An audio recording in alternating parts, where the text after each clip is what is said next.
მოგესალმებით. დღეს მე მოგიყვებით თუ რატომ დაგვეგვიანდა თითქმის 1 თვე ძალიან მარტივი მიზეზის გამო რეალურად და კადრს რომელსაც ეხლა ნახავთ ზუსტად აი ამ მიზეზის გამო დაგვემართა ეს ყველაფერი. მოკლედ ვერ ვაყენებთ ესეთ პრობლემას წავაწყდით. დისკს რო ვაყენებთ სამუხრუჭეს აი ეს ნაწილი ედება რა. ვერ გოიძახს რომ 1 სანტიმეტრით გარეთ არის. 11 მმ ასაღები. აი, რეზბა ვაფშე არ რჩება. ეს რჩება სადღაცა 3 მმ და რომ მოწყვიტოს სად მივდივარ. და მიზეზი ძალიან მარტივი იყო, უბრალოდ გადამყვანი რომელიც გავაკეთეთ, უნდა დაგვეყენებინა სწორი მიმართულებით და არა ისე როგორც მოვარგეთ თავდაპირველად. მუხრუჭი მორგებულია და დადგა იდეალურად. შეიძლება ითქვას, რომ მოერგო ქარხნულად ძალიან მცირედი გადაკეთებით. და რა გადავაკეთეთ კონკრეტულად გეტყვით, ვინც დააპირებთ ამ პროექტის გაკეთებას, აუცილებლად გამოგადგებათ თუ მოარგებთ F1-ის სამუხრუჭე დისკს. გული, რომელიც თვითონ ცაპკაზე დგება, აქვს ოდნავ უფრო ვიწრო. F80-ს რატომ აქვს უფრო განიერი გული თვითონ სამუხრუჭე დისკზე არ ვიცი, მაგრამ ასეა და ოდნავ მოვაკელით სულ რამოდენიმე მილიმეტრი და დადგა ყველაფერი იდეალურად. მართალია ჯერჯერობით ეს ყველაფერი, რასაც თქვენ ახლა ხედავთ, არის სატესტოდ. ამიტომაც არ შეგვიძენია ჯერჯერობით ახალი სამუხრუჭე დისკი და ხუნდები და მინდა აღვნიშნო, რომ თითქმის უკვე გადასაყრელ მდგომარეობაში მყოფი სამუხრუჭე დისკი და ხუნდი უფრო კარგად აჩერებს ამ ავტომობილს ამ სუპორტით, ამ 6 პორშნიანი სუპორტით, ვიდრე აჩერებდა თავისი ქარხნული 4 პორშნიანი. უფრო გაჩერების პრობლემა არ იყო, ალბათ უფრო გახურების და ტემპერატურების, იმიტომ რომ რეალურად დიდი სიჩქარიდან რამოდენიმე გაჩერების შემდეგ უკვე ავტომობილს უჭირდა გაჩერება და ვიბრაციებს იკიდება. ნუ იდეალური სამუხრუჭე დისკი არ მყენებია ამ ავტომობილზე მანამდე, მაგრამ მაინც განსხვავება საგრძნობია და შედარებას აუცილებლად გადავიღებ 100 მეტრში, შევადარებ ქარხნულ M4-ის მუხრუჭს და აი ამას ოღონდ როცა უკვე შეიცვლება და დადგება ყველაფერი ახალი. რაც შეეხება ვიზუალს, ავტომობილი ჩაიბურა, როგორც ნახავთ. და წინა ამერიკულ ამრეკლებს დავაკარით შავი ფირი უბრალოდ და მეტი არაფერი და მანქანას მისცა ის ბრუტალური BMW შნიკური ვიდი, რაც ყველას მოსწონს და სხვათა შორის მეც მომეწონა.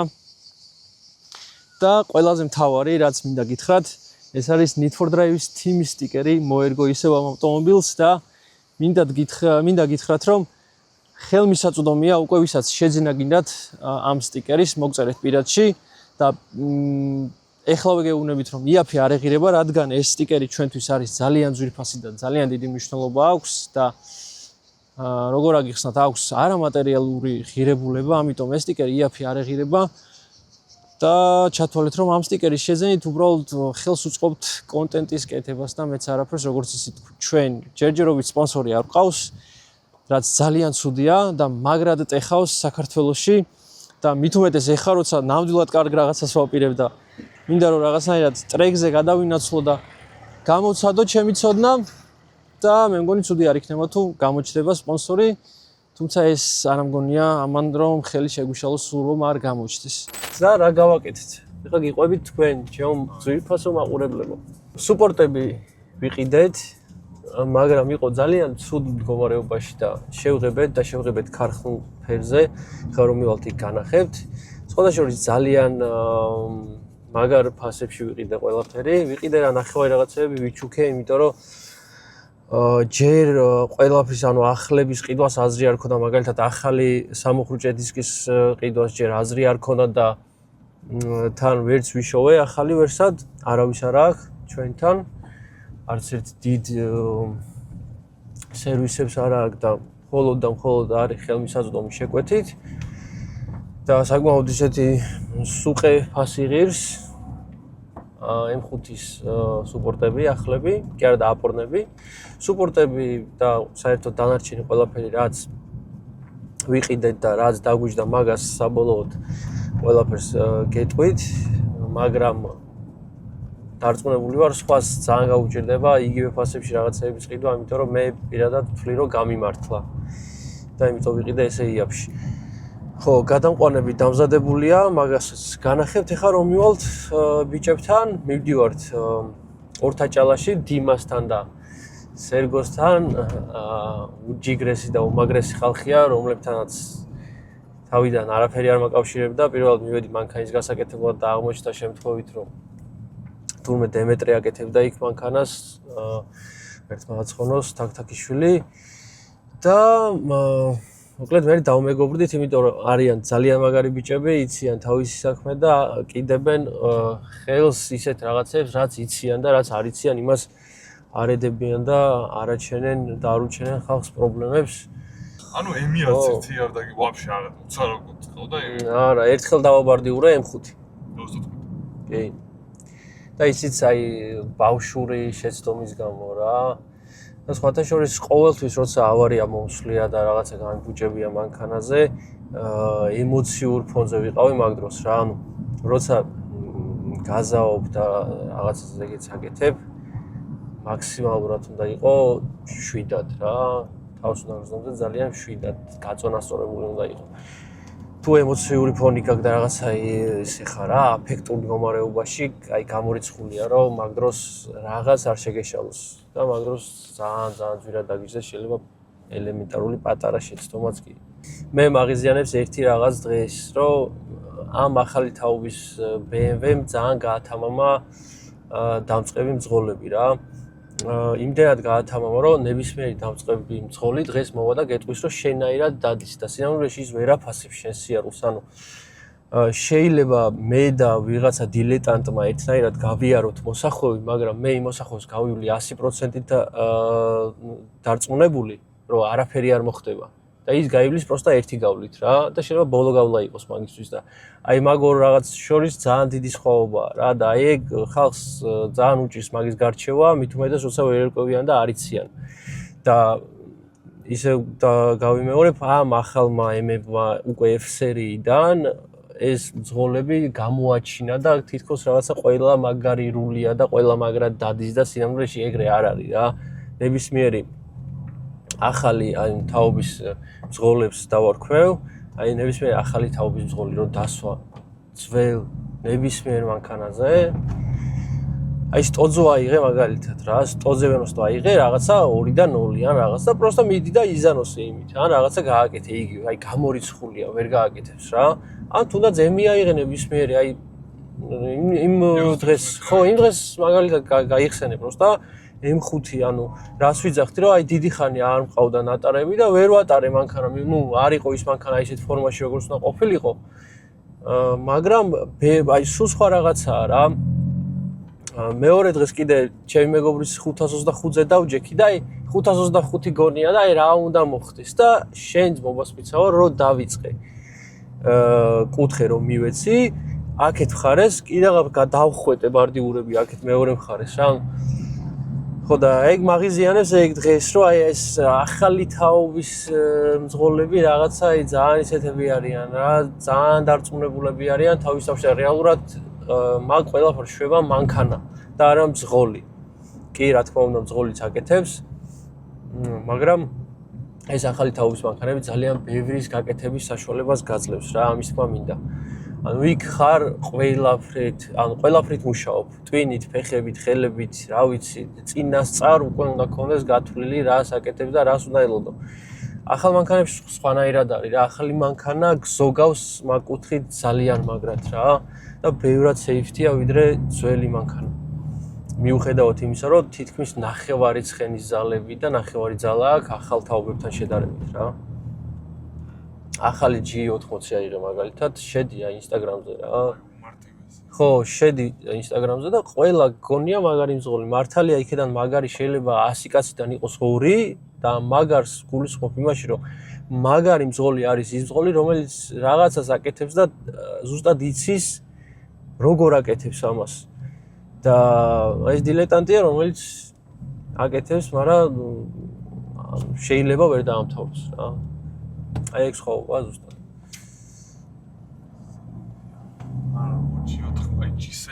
G80 რა, აი რას ვამბობდით რა? აი ეხა G80-ზე დავჯდები და ეგრევე ავტეხავ ზანოსობას რა. აი როგორც იცი, აი გეგონება რომ ამ მანქანით кайხანი დადისო რა და აიღე მაგალითად E46, ნუ E46 მე პირადად ვყავდა და ვიცი ეს მანქანა როგორ დადის და მე ქედმაღალი არასდროს ყოფილი ვარ, მაგრამ ძველი მანქანების გამოცდილება ასე თუ ისე მაქვს, იმიტომ რომ გავიზარდე ამ ძველ მანქანებში და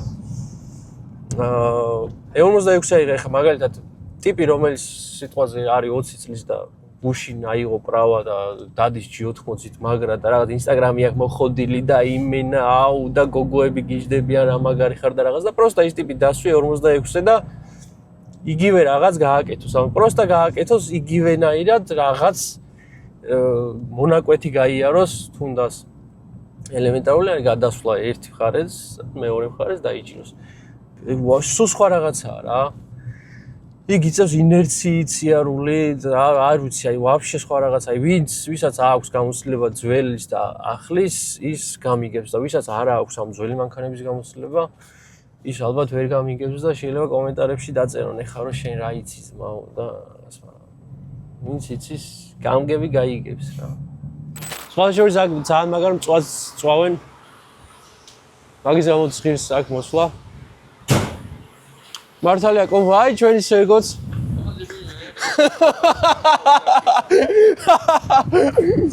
რა ჩვენ სერგო რა გინდა გამალები ხოლმე გამოიყვანე მანქანა მაგას ვეძებ რომ ადგილი გავაკეთე უბრალოდ გამოიყვანე Mercedes-ი მანქანა უნდა შემოვიყვანო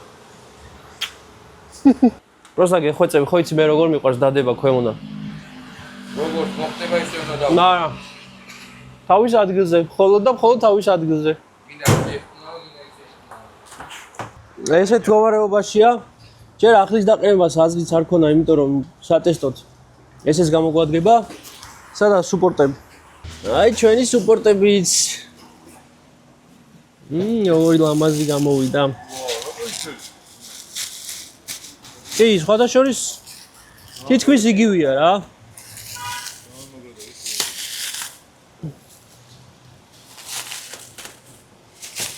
კი. კარგად არის ნამდვილად, პროსტა ესე ის ცოტა მიაკრასკეს, მაგრამ არა უშ. აი ეხა გადამყვანებს განახებთ როგორი გამოვიდა. გადამყვანი იყო თავიდან რკინისფერი, ანუ რკინა იყო და ვარ დაჟანგებულიყო, ესეც შევღებე რა. აი ესეთი გამოვიდა, სხვა შორის ძალიან კარგად გააკეთა ბატონმა ავტომ. აი ეს არის ჩვენი გადამყვანი. აი ესეთი გამოვიდა და ეს გადამყვანი დგება აი ესე დაახლოებით და დგება პირდაპირ ვახ ქარხნულად კიდევ გავკაწრე ქარხნულად ჩვენს F80-ს ო ნუ კარუში გავერკვევით მე ბრემბო კი აწერია ეს ნუ ნახე იმენა ამისია ეს ბევრად დიდია ბიჭო ბევრად დიდია კოშინიანი ой დაბა აპორნი სერგო მითხარი რომ ყველაფერი კარგად იქნება გამარჯვეთ შემიშ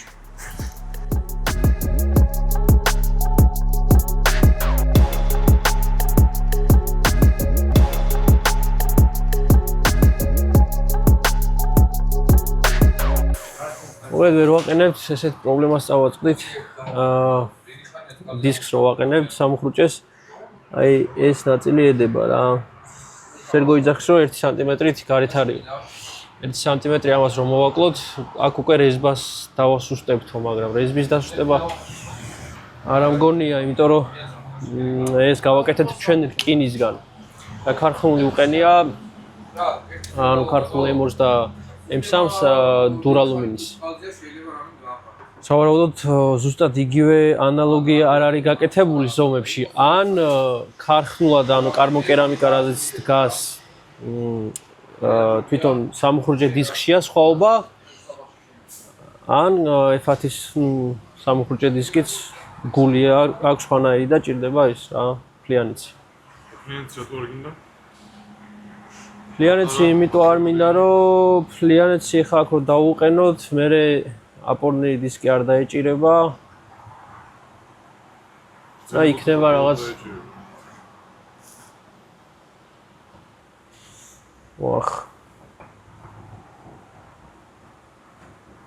ორან ქარხნულ, короче, M2-ს და კარმოკერამიკას სხვანაირი გული აქვს სავარაუდოდ და უფრო გარეთ დგება რა. ეხლა F10-ს ცოტა სხვანაირი აქვს. მაგიტო ვერ დგება ხა ეს აქ. ან ზომებშია, короче, შეცდომა რა. ვაიმე! კაი ბიჭო, ზობას გაფიცე. აი ნუ მეშინია რა იხავ ბიჭო!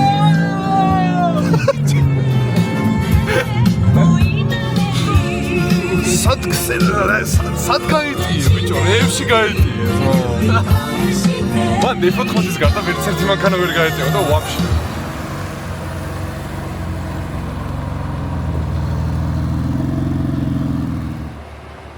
ეხლა ვართ Rapstar-ში, ლუკა არის Rapstar-ის წარმომადგენელი. ჩემი ავტომობილის დაბრუვა როგორც იქნა გადავწყვიტე, ვინც მიყურებთ ალბათ იცით რომ მე მომწონს ან ბოლომდე ჩაბურული მანქანა, ან საერთოდ ჩაუბურავი, მაგრამ ლუკას რჩევით დღეს ავტომობილს ჩაუბურავთ რაღაცნაირად თავიანთი მეთოდებით, ისე რომ დამუქებულიც იყოს და პატრონმაც ჯარიმა არ დაწეროს.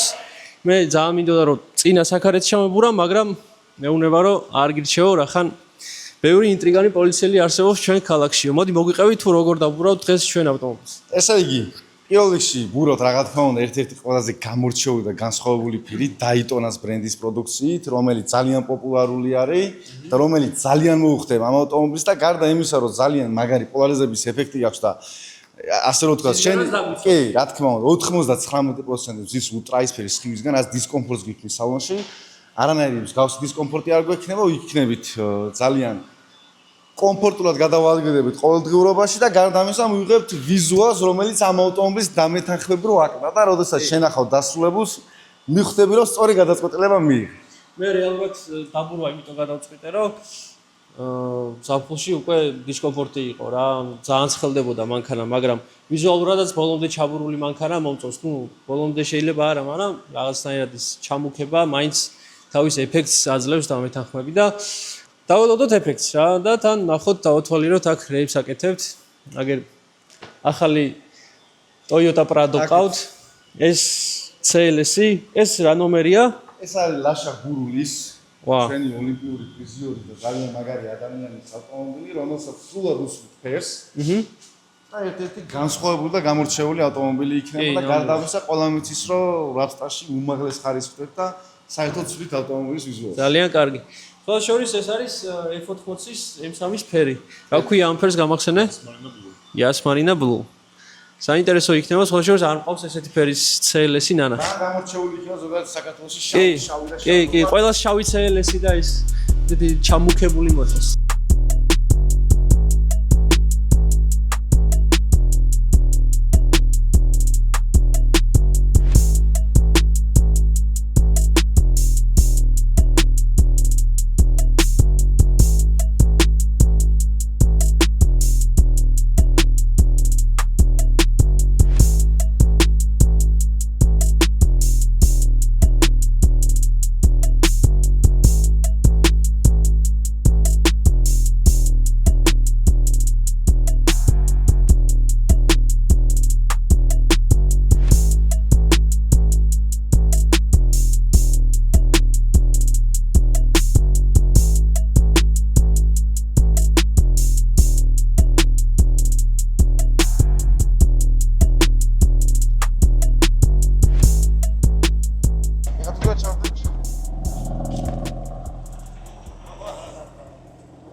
ხედავთ როგორ გადის კი. მთელი მუღამი ეგ აქვს, რო იცი.